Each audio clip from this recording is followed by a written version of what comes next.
Merhaba arkadaşlar. Kavurma hellesinin ununu kavurarak işe başlıyorum. Arkasından da çorbasını yapacağım. Sizler de benim gibi çorbalarınızda kavrulmuş un kullanıyorsanız size çok güzel bir tarif vereceğim. Bu bir kase beyaz un. Bunu alıp şimdi çorbalık un kavuracağım. Kavurma işlemini ocakta yapıyorum. Çorbalık unumu kavurmak için tavaya 2 yemek kaşığı tereyağını koydum ve bu şekilde erittim.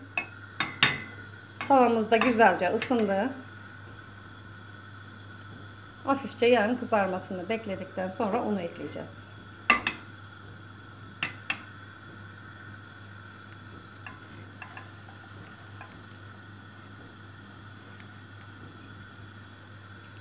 Un miktarını biraz fazla tuttum. Bunu kavanoza koyacağız. Sonrasında çorba yaptığımızda kavrulmuş un kullanırken bunu kullanacağız.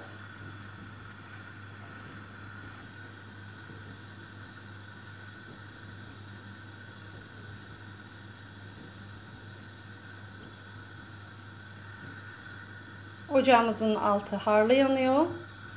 Unumuzu da yavaş yavaş karıştırıyoruz. Un biraz ısınınca ocağın altını kısacağız. Yavaş yavaş kavurmaya başlayacağız. Yoksa yanar unlarınız. Kavurduğunuz un lezzetli olmaz. Birazı yanık, birazı beyaz öyle kalır. O zaman o çorbalık un olmaz. Bu kavurduğumuz una şu şekilde, bir dakika anne. Şu şekilde dokunun. Un sıcaksa altını kısma zamanı gelmiştir. Altını kısıp o şekilde kavuracağız. Kısıyorum altını. Kavurmaya devam ediyorum. Unu kavururken kaşınızın arka kısmıyla bastıra bastıra tavanın içerisinde böyle bir baştan bir başa sürükleyerek o şekilde kavurun. Çünkü içerisindeki pütürükler, topaklar beyaz beyaz kalır. Hızlı yaparsanız da haşlak olur. Haşlak olduğunda zaten ununuz güzel kavrulmamış, kıvamında olmamış olur. Bu şekilde buna özen göstererek yaparsanız güzel olur kavurduğunuz un. Unumuzun rengi dönmeye başladı. Kavurmaya devam ediyoruz.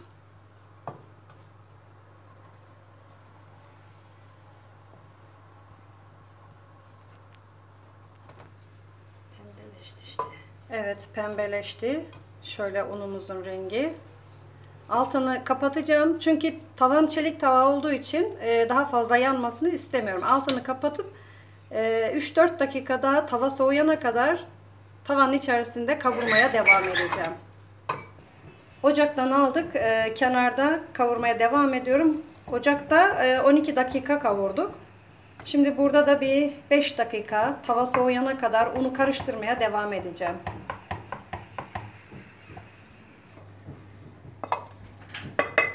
Çok fazla yanmasın diye tava hala sıcak. Böyle bir tepsiye boşalttım. 5 dakika karıştırmadım. Çünkü unumun rengi bu şekilde olmalı. Çok kahverengi olursa acı tat gelir. Çorbanız hiç güzel olmaz. Bakın unun rengi bu şekilde olmalı. Bu şekilde olduğunda tamamdır. 2 kase çorba için 2 kase su koyacağım arkadaşlar.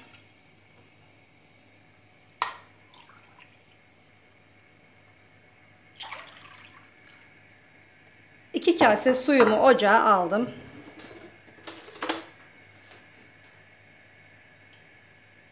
İçerisine şöyle tepeli olmayacak şekilde bir kaşık bulgur ekledim. Pilavlık bulgur bu. Üzerine de bu kavurduğum unu ekledim. Pratik işleri seviyorsanız bu unu mutlaka yapın. Kenarda bekletin. 2 kase çorba için şöyle tepeli olmayacak. Hafif düz, silme de olmayacak. Silmeden bir fazla. 2 kaşık da un ekliyorum. Suyum soğuk. Henüz ısınmadı. İsterseniz bu aşamada çırpıcı da kullanabilirsiniz.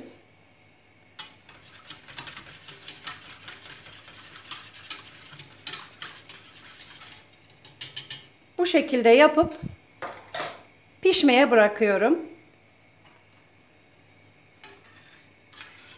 Şu anda böyle duru görünüyor ama kaynadıkça, piştikçe çorbamız koyulaşacak.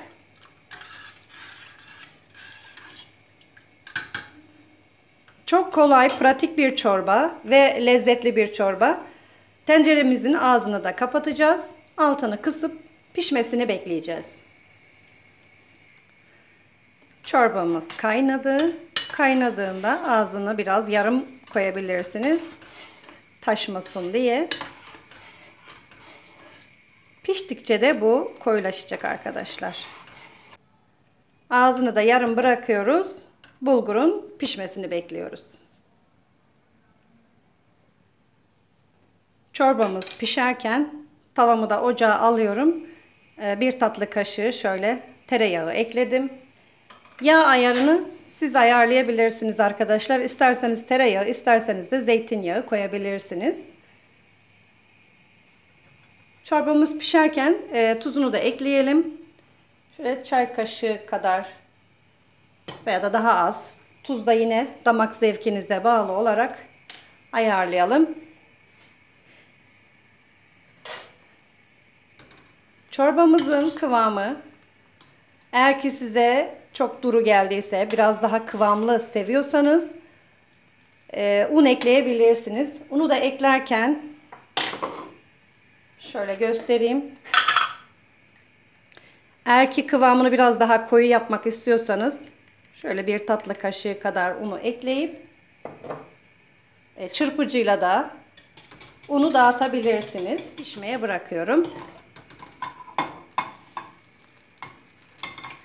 Yağın içerisine baharat atacağım. Biraz karabiber. Çok az, kaşığın ucuyla. Biraz da toz kırmızı biber ekliyorum. Bu baharatlar da yine damak zevkinize göre, acı seviyorsanız daha da fazla ekleyebilirsiniz.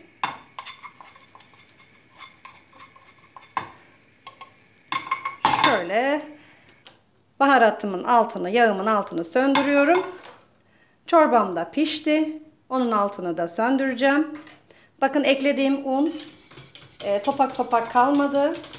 Çorbamın kıvamı da gayet güzel oldu. Şöyle kıvamını da göstereyim sizlere. Bu kavurma hellesi arkadaşlar. Kavurma hellesi diyoruz biz buna. Tokat yöresinde çok yapılan bir çorbadır. Kavrulmuş unla yapılıyor. Şimdi servisini de şöyle yapalım. Çorbamızın altını kapatalım. Bulguru pişti.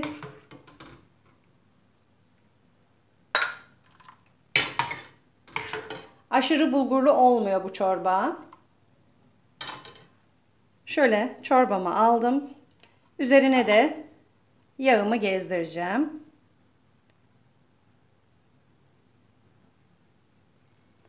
Bu şekilde çorbam hazır. Deneyin. Bana hak vereceksiniz. Çok lezzetli, yöresel bir çorba. Yapan arkadaşlarıma da şimdiden afiyet olsun diyorum. Görüşmek üzere. Hoşça kalın.